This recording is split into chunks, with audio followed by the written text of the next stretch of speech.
अगर इसराइल ने ईरान पर दोबारा हमला किया तो पाकिस्तान मुकम्मल तौर पर इसराइल को तबाह कर देगा। ट्रंप ने इसराइल को खबरदार कर दिया।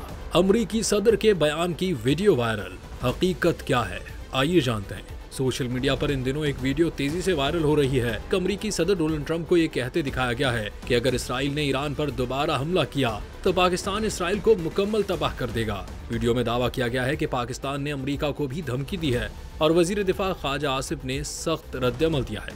लेकिन हकीकत यह है कि ये वीडियो जाली है। माहिरीन ने तस्दीक की है कि वीडियो में मौजूद आवाज ट्रंप की नहीं बल्कि मसनूई जहानत से तैयार की गई है।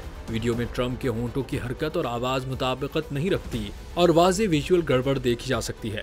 जहां तक पाकिस्तानी वज़ीर दिफा ख्वाजा आसिफ से मंसूब करदा बयान का ताल्लुक है, वो भी झूठ पर मबनी है।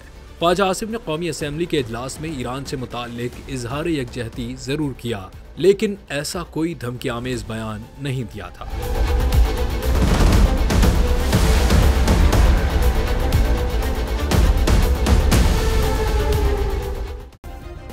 सब्सक्राइब करें और बेल दबाएं ताकि कोई खबर रह न जाए।